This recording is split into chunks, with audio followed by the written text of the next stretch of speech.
United States right now is the hottest country anywhere in the world. There's no country as hot, and we're doing really well. We came, when I left, we had no wars, we had no problems. We defeated ISIS, we rebuilt our military, and we had no inflation. And when I came back, we had a lot of inflation. We had wars all over the place. We had the embarrassment in Afghanistan where we gave up billions and billions of dollars of military equipment, the most embarrassing moment in the history of our country, I believe. I believe that strongly. We have Russia with Ukraine. We had the attack in Israel in October, the horrible attack, October 7th. Horrible, horrible attack. Nobody's ever seen anything like it. And now we have something where we're really healing a lot of that.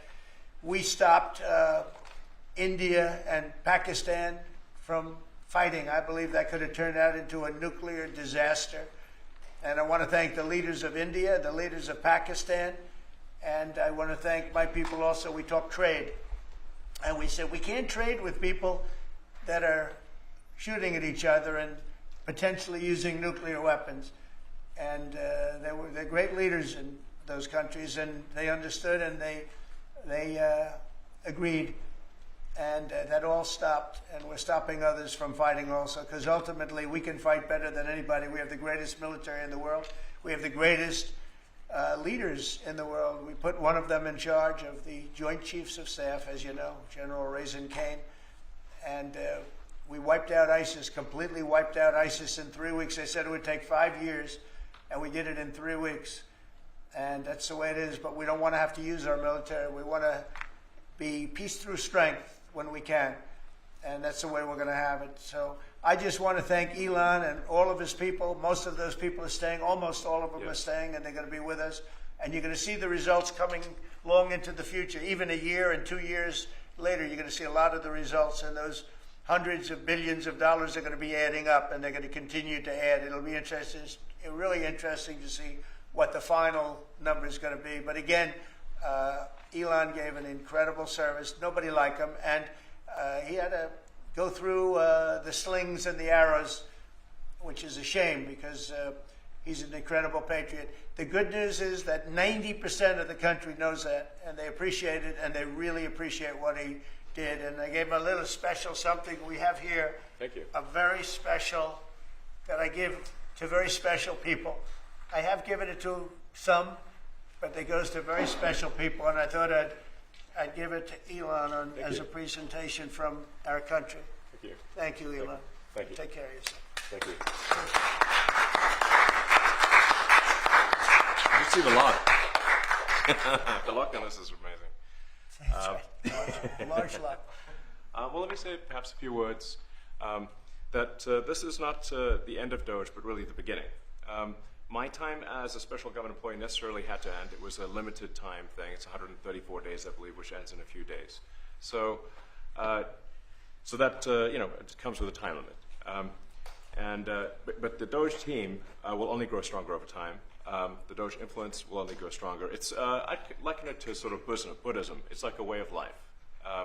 So it is permeating throughout the government. And I'm confident that over time we will see $1 trillion of savings and a reduction in $1 trillion of waste and fraud reduction. The calculations of the Doge team thus far, in terms of an FY25 to FY26 delta, are over 160 billion, and that's climbing. We expect that number will probably go over 200 billion soon. So I think the Doge team is doing an incredible job. They're going to continue doing an incredible job, and I'll continue to be visiting here and be a friend and advisor to the president. And I look forward to times being back in this amazing room. By the way, isn't this incredible? Look at this incredible. It's stunning. I think the way that the Oval Office, how the president has just completely redone the Oval Office. It's beautiful. I love the gold on the ceiling. Thank you. It's pretty nice. Yeah. That's been there a long time. That was plaster. Nobody ever really saw it. They didn't know the eagle was up there, and we highlighted. It's essentially it's a landmark, a great landmark, and that's 24-karat gold, and everybody loved it. And now they all see it when they come in. So it's been good. the Oval Office finally has the majesty that it deserves, thanks to the president. So I look forward to continuing to be a friend and advisor to the president, continuing to support the Doge team, and we are relentlessly pursuing $8 trillion in waste and fraud reductions, which will benefit the American taxpayer. That's it, really. Thank you, Mr. President. Thank you. Right. Great job. Thank you. Thank you, President Trump. The president mentioned that you had to deal with all the slings and arrows during your time at Doge. There's this New York Some of the people, some of the media organizations in this room were the slingers. Well, so there is a New York Times report today that accuses you of blurring the line between. Is the New York Times, is that the same publication that got a Pulitzer Prize for false reporting on the Russiagate? Is it the same organization? I think it is. I think it is. I think the judge just ruled against the New York Times for their lies about the Russiagate hoax, and that they might have to give back that Pulitzer Prize. That New York Times? Let's move on. Okay. Next question. President Trump, Biden aides who used to work here are in talks with Republicans in Congress to go and testify about what they did or didn't do to possibly conceal President Biden's decline. Do you think that Dr. Jill Biden should also have to come in and testify about what she did or didn't do? Well, I hate the concept of it. It's the wife of a man who was going through a lot of problems, and everybody that dealt with him understood that. And I guess it came out during the debate loud and clear. That was the biggest signal of all. They have to do what's right. The country was there was a lot of dishonesty in the election, as you know, of 2020. That's been now caught. People understand it was a rigged election. And when you go further out, when you see the auto pen, I mean, I think the auto pen is going to become one of the great scandals of all time, because you have somebody operating it or a number of people operating. Because I knew Joe Biden. Joe Biden wasn't in favor of opening up borders, letting 21 million people into this from prisons and mental institutions and gang members. He wasn't into that at all. And you know, who signed these orders, proclamations, and all of the different things that he signed that set our country so far back, that was so bad for our country? With the auto pen, how would it work? Like, we're in the Oval Office right now. If there was a group of rogue staffers that worked for you who wanted to advance a bill or an executive order without your knowledge, how could they do it? How do they do it? Well, it's very hard, because I'd read your newspapers or your media the next day, and I'd say, well, I didn't approve that, and I would find it. I mean, they wouldn't get away with it for long, because I'd say, I never signed that. Who the hell signed that?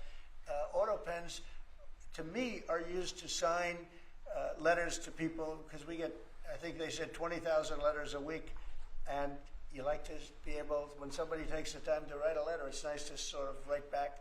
And auto pens are meant for that. Auto pens are not meant to sign major proclamations or tax cuts or borders, anything having to do with the border, which is so important. And if it happened on my watch, I would be able to see it, because the next day or sooner I'd be reading about something that I knew nothing about, and who the hell signed this? So I almost never used the auto pen. In fact, yesterday I was signing about 81, I think it was 81 proclamations and statements to people that I think should be signed by us. I think when you write letters to foreign dignitaries or presidents or prime ministers, you should be signing those letters, not done with auto pens. I understand he signed almost everything with an auto pen. It's a very dangerous thing. It really means you're not president. Whoever operated the auto pen, and we think we know who that is, and it was actually more than one person, but that's not what the presidency is all about. I hardly use the Mr. auto pen. President, on China. Reinstate the tariffs on China. You said that they violated the agreement with the U.S. Well, they did. They violated a big part of the agreement we made. You know, if you read that whole statement, I was very nice to them. I helped them because they were in trouble with the stoppage of a massive amount of business. But I'm sure that I'll speak to President Xi, and hopefully we'll work that out. But yeah, it's a violation of the agreement. Yeah, please. Mr. President, can you give us an update to the latest ceasefire agreement that Israel has has agreed to, but Hamas still considering? Well, they're very close to an agreement on Gaza, and we'll let you know about it during the day or maybe tomorrow, and we have a chance of that. And I think we have a chance of making a deal with Iran also. They don't want to be blown up. They would rather make a deal, and I think that could happen in the not-too-distant future. That would be a great thing if we could have a deal without bombs being dropped all over the Middle East. That would be a very good thing. They can't have a nuclear weapon. We want them to be safe. We want them to have a very, very successful nation. Let it be a great nation, but we can't have that. They cannot have a nuclear weapon. It's very simple. And I think we're fairly close to a deal with Iran. Mr. Musk, a question for Elon. Yeah, please. You said just now that you look forward to being a friend and advisor to the president. So do you expect to continue advising the president and Doge informally, or are you going to sort of shift your focus entirely to your companies? Well, I expect to continue to provide advice whenever the president would like advice. I hope so. I mean, I expect to remain a friend and an advisor, and certainly if there's anything the president wants me to do, I'm at the president's service.